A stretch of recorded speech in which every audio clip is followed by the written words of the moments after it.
Muchas gracias, Natalie, Ernesto, Gustavo. Muchas gracias por la invitación. Como riojano, joder, me hace mucha ilusión estar aquí, ¿no?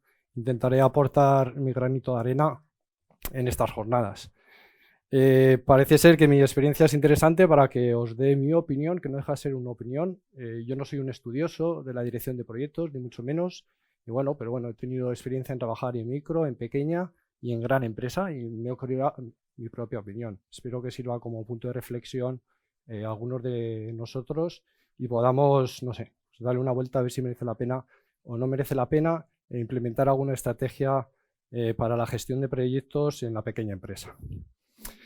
Como digo, que no soy un estudioso de la gestión de proyectos y que no deja de ser más que mi reflexión, os voy a hablar un poquito de mí, ¿no?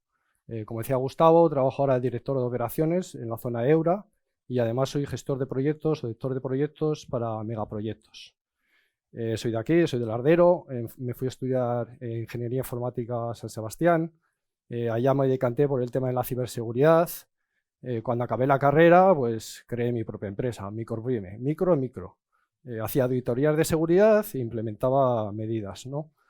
Estamos por el 2002, esos proyectos que yo gestionaba, pues eran pues, de unas 300 horas. Cuando hablamos de horas, son pues, horas de configuración, diseño, implementación.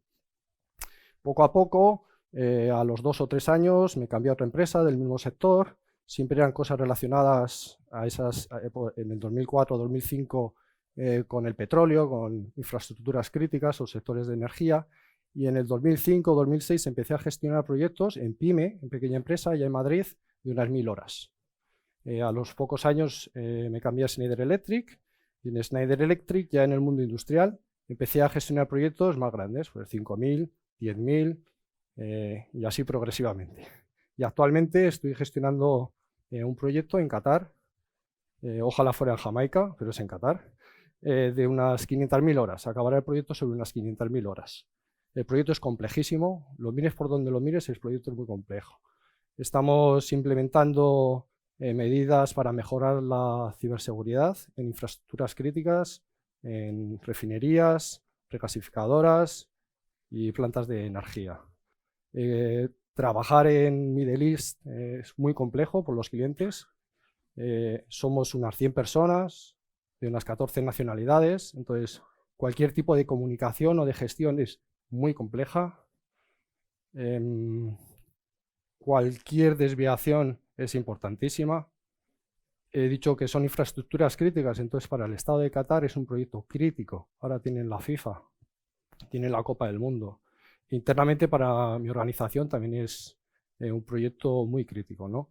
Entonces yo ahora trabajo en Schneider Electric, que somos creo que 150.000 empleados, es una gran empresa, pero creo que, bueno, pues que tengo mi opinión porque me he formado en la micropyme, ¿no? Luego pasé a la pyme y he ido progresivamente moviéndome en este tipo de empresas.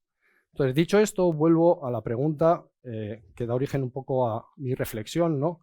¿Merece la pena una gestión estratégica que incluya la gestión de proyectos?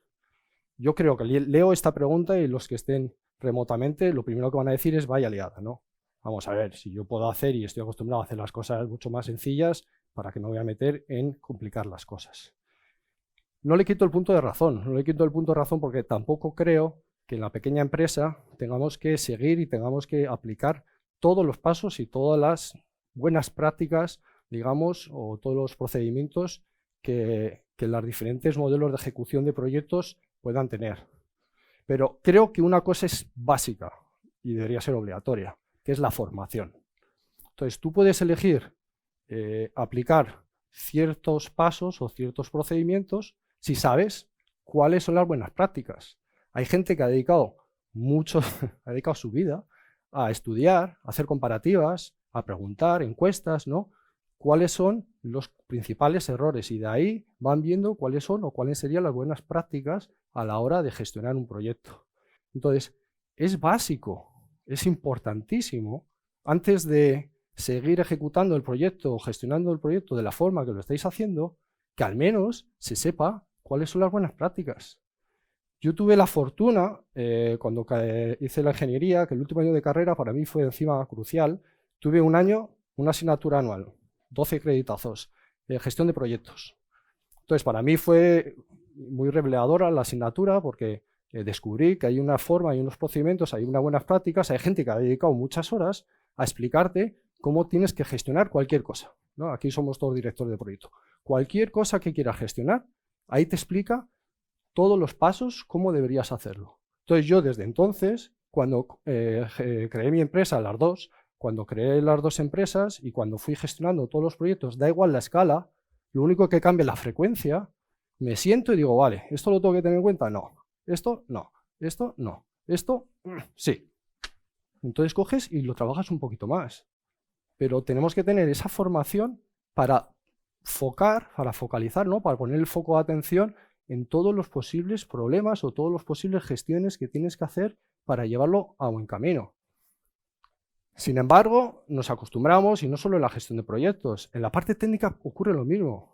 Cuando hablas con otros compañeros técnicos o compañeros ingenieros o compañeros directores de proyecto, te das cuenta que todos tienden a hacer las cosas como están acostumbrados. Casi todos utilizan sus mismas herramientas y sobre todo cuando están acostumbrados a realizar el mismo producto o el mismo proyecto una y otra vez, tienden a gestionarlo de la misma forma. Entonces la pregunta es, ¿y por qué? ¿Y por qué nos volvemos otra vez? O sea, ¿por qué no nos abrimos y no intentamos explorar las buenas prácticas? Y de ahí este martillo, ¿no? Pues ocurre que lo hacemos porque si solo conocemos el martillo, no vamos a dejar de aplicar el martillo para todo. O sea, si solo conocemos que existe solo el martillo, vamos a tender a ver clavos. No lo digo yo, o sea, lo dijo hace muchos años un tal Maslow, que definió que tenemos una tendencia.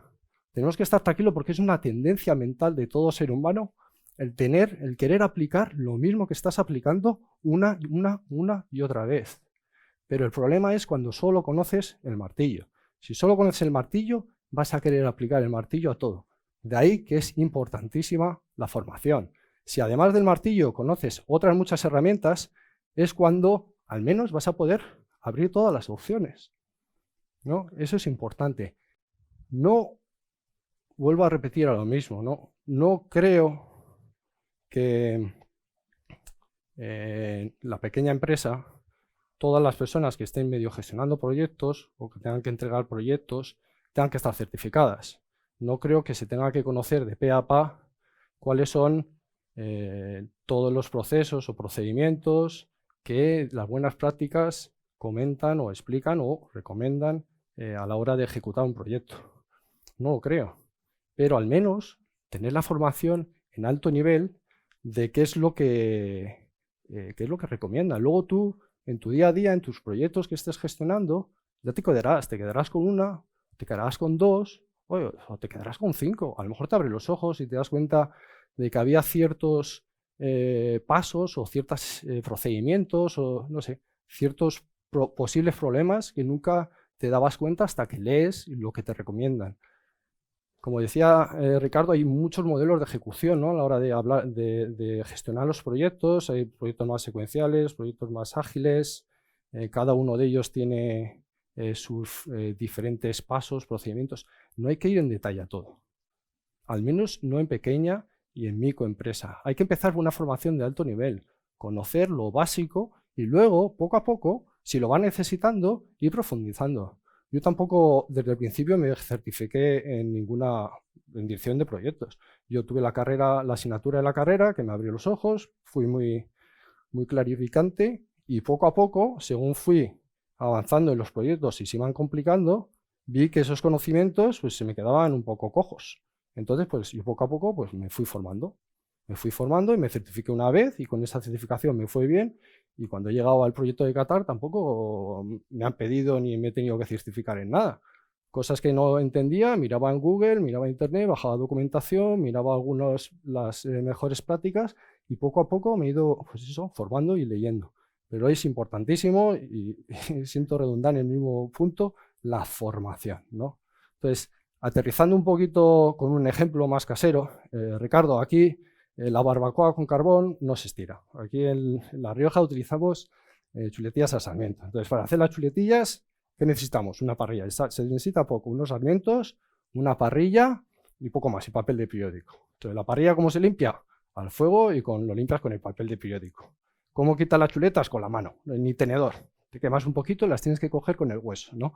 Y así lo hemos hecho toda la vida y así lo sigo haciendo yo. Pero claro, luego pues te bajas a Madrid a hacer una barbacoa con algún amigo y le dices al jefe de la barbacoa, yo soy pinche, que yo hago unas chuletillas que te chupan los dedos. Y llegas a la casa del amigo y te saca el toolbox de barbacoa. Y dices, ¿cómo es posible? Si yo no sabía que existía esto. Es el conocimiento. Esta es la clave, el conocimiento. Ahí hay una para limpiar la parrilla que os digo en serio que me hubiera ahorrado muchas discusiones con mi suegra. Entonces, es el conocimiento. A lo mejor ya no lo utilizo nunca, pero al menos sé que tengo una para limpiar la parrilla. Y que si el día de mañana voy a hacer chuletillas en casa de mi suegra, me ahorraré alguna discusión con ella. Es esto, este es el ejemplo, ¿no? El tener esa formación, esa información que no cuesta tanto. Y esto es una obligación a todos los que o tenemos pymes o tenemos pequeñas empresas, somos mandos intermedios, es una obligación de formarnos y de, si vemos que gente que está gestionando o que está teniendo algunas tareas, es muy interesante, Ricardo, tus puntos de vista, si es un skill, es una profesión, yo creo que también es un skill, yo creo que mucha gente que también que está en la ejecución de los proyectos tiene que tener cierta formación en alto nivel, ¿no? Entonces es nuestra obligación proporcionar esa formación.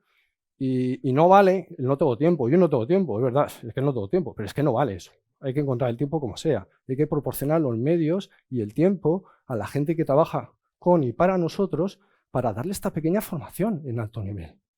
Yo creo que no es un esfuerzo tan desmesurado, ¿no? Entonces, puntos de conclusión es, tendemos a seguir por el mismo camino, pero tranquilos, es una tendencia mental, es un sesgo.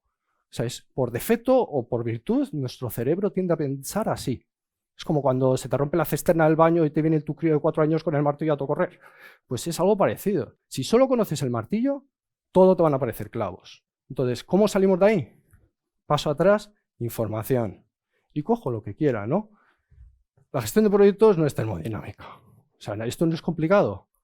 Académicamente, mi mayor logro académicamente fue ganarle a Juan Manuel Domínguez en semifinales de tercero EGB en ajedrez. O sea, lo podemos hacer todos.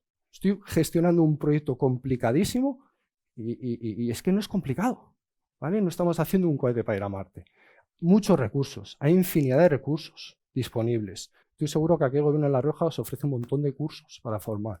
Y en Internet, da igual, no tengáis miedo a nada. Si tenéis que, no sé, hacer un nuevo procedimiento o un nuevo documento, tenéis un montón de documentación disponible, ¿no? Entonces, acabando, es lo mismo, es lo que se está hablando, es formación, ¿no? Se veía que bajara la formación y que bajara la implementación, ¿no? En este estudio, es que va de la mano, va de la mano. Entonces, y el porcentaje de gente, va para el siguiente punto, ¿no? El porcentaje de gente o el porcentaje de proyectos que no se llevaban bien al cabo, que era como el 74%, ¿no? Porque además de estos puntos de este punto de reflexión de la formación, un ejemplo claro que he visto yo en cuanto a si tienes la formación, ¿en qué le prestarías más atención? Son las expectativas. Los interesados, se dice, ¿no? Formalmente. Cuando tienes algún tipo de formación o información en qué le tienes que prestar atención a la hora de gestionar proyectos, uno de ellos es gestionar los interesados, las personas, quién va a ser tu cliente, quién va a ser el usuario del proyecto, ¿no? En mi experiencia, esto en pequeña y en mediana no tanto, pero en pequeña empresa y más en ámbitos locales, ¿no? Como saliéndote de las grandes urbes, es muy familiar, ¿no? Tú conoces a tu cliente muy bien y tienes la facilidad y bueno, es positivo, no estoy nada en contra, el que puedas tener esa flexibilidad de llevarte bien con tu cliente. Si te acostumbras a llevarte bien con tus clientes y que pasan a ser, bueno, parte como amigos, ¿no? A veces te vas a comer con ellos y no tienes esta formación de que es importantísimo las expectativas, el día de mañana, como tengas un nuevo cliente, no vas a poner el foco de atención en trabajar ese cliente, trabajar sus expectativas. Si tienes esa información, formación, y dices, expectativas, y dices, uy, este cliente es nuevo, este no es como mis anteriores clientes, este no le conozco. Entonces dirás, bueno, pues voy a intentar averiguar un poco más quién es o quién es realmente el usuario final de tu proyecto, porque a lo mejor tú tienes un interlocutor, pero el usuario final o el que quiere el proyecto está detrás. Entonces, Este es un claro ejemplo. Luego cuando te vas moviendo de pequeña a gran empresa, todo esto se complica, igual que todas las relaciones. Y si tienes un único cliente, tú eres tú en tu pyme, tienes un único cliente, plasmar en un papel los objetivos del proyecto es más o menos, no es complicado. Más o menos te puedes entender, plasmas en un papel. Cuando ya hay muchos interesados en la otra parte, y además si se te ha escapado que están estos interesados por aquí, lo que está puesto en este papel puede que no hayan participado los otros interesados. Entonces es muy importante a nivel profesional, o sea, tú tienes que gestionar las expectativas de cualquier forma. No hay que hacer procedimiento, no hay que hacer formas complicadas. Si tienes alguna reunión, algún papel en tu propia agenda donde tengan los nombres, le subrayas con colores. Si sabes que hay alguna persona en la parte del cliente que esté en contra de ese proyecto, que esté por aquí detrás, no os podéis imaginar la cantidad de influencia que hay mucha gente que tiene y que no lo sabemos inicialmente. Esa gente puede destrozar los proyectos. Totalmente. Entonces, en la agenda tuya, donde tengas, no sé, tus cosas o con tus clientes, los marcas con color rojo. Y tienes que trabajarlos más. Esos clientes es donde está toda la importancia. Yo pecaba de esto, yo sabía de la importancia de mi experiencia, yo me basaba siempre mucho en el papel. Como tengo mala memoria, siempre tiraba de contrato. Entonces, aunque me he llevado, siempre te tienes que llevar bien, obviamente, ¿no? Con los clientes o formalmente con ellos, yo siempre basaba en los contratos. Pero el tiempo y la experiencia me ha dado a entender que el tiempo y el esfuerzo que te requiere retomar la dirección de la ejecución de un proyecto basándote en el contrato, diciéndole al cliente, mira, perdona, pero el contrato dice esto, es tu cliente. Los clientes son los clientes. Entonces, al final vamos a pasar por el aro, probablemente. Pues son los clientes y vamos a querer tener más proyectos, ¿no? Entonces, si hubiera gestionado de otra forma las expectativas de los interesados, se hubiera reconducido mejor. Entonces, eso es algo que vuelvo a decir, vuelvo al mismo punto, creo que en la micro, pequeña empresa es algo que lo tratamos a lo mejor sin ser muy conscientes, que para nosotros los clientes es muy importante y estamos con ellos y les tratamos bien y tal, pero si no tenemos esa formación de que esto es crítico y que es una de las áreas a trabajar, se nos puede escapar para un nuevo proyecto con un nuevo cliente. Y ahora en el proyecto de Qatar, no os podéis imaginar la cantidad de interesados que hay. Yo tengo delante un equipo de gestión de proyectos, encima tienen a la PMO, yo tengo encima mi PMO, yo tengo al lado un director de un project controller, además está los jefes de Middle East, además tengo a los jefes de ciberseguridad, el jefe tiene a la PMO, encima tiene a los jefes de todas las plantas y detrás tienen a cada usuario de cada planta. Pues estos son muchas plantas. Entonces, si uno de la planta, por lo que sea, tiene más influencia dentro de la organización del cliente que el resto, te va a machacar el proyecto. Y da igual que tú vayas con tu contrato, que yo tengo mi equipo legal, ellos tienen su equipo legal, yo tengo mi equipo de compras, ellos también. Da igual que vayas tú con tu equipo legal a discutir con ellos. Es tu cliente. Es tu cliente. Hay ciertos límites que no puedes pasar. Entonces, nosotros identificamos en su día, nosotros cuando lanzamos el proyecto de Qatar, estábamos 25 en la reunión interna antes de ir a la reunión oficial, y uno de los pasos fue sacar una pizarra y escribir todos los nombres, la gente de propuestas y la gente de ventas, que conocían del cliente, y le fuimos poniendo colores. Lo sacamos en un documento, le tiramos 4 fotos, y la gente que estábamos luego trabajando allá, pues ya sabíamos que fulano, mengano y no sé quién están en contra del proyecto. No están muy a favor. Pues les tienes que tratar diferente. Ahí entra también la cultura, el idioma, la religión y muchas otras cosas, ¿no? Ese proyecto es muy complejo. En la pequeña no es eso, obviamente. Pero, como digo, si saltas a un cliente nuevo y no tienes esa información, te puedes perder, ¿vale? Entonces, este era el último ejemplo, el ejemplo que traía de la importancia de la formación. Y para acabar, iba a ir a la reflexión de se hace ¿no? El proyecto se nace o se hace. Y aunque luego lo debatamos, Ricardo, estoy seguro, hilando lo que os estoy contando, hilando lo que os ha contado Ricardo y lo que os ha contado antes también Sara y Natalie, la formación es privilegiada. Entonces, si tú tienes esa formación, todo el mundo, el director de proyectos y la gente de ventas, si sabe cómo se tiene que gestionar un proyecto, el proyecto te va a venir hecho. Ya te va a venir el proyecto estructurado. No lo tienes que nacer, porque ya te viene hecho. Si no te viene nada y te dan una bola de papel, la tienes que abrir y dices, pues te vas descubriendo marrones y es mucho más difícil hacerlo, ¿no? Entonces, un poco ese es mi punto de vista. No sé, con eso concluyo, espero que sirva de reflexión, que os haya servido de algo. Muchas gracias, luego tendremos un rato para debatir.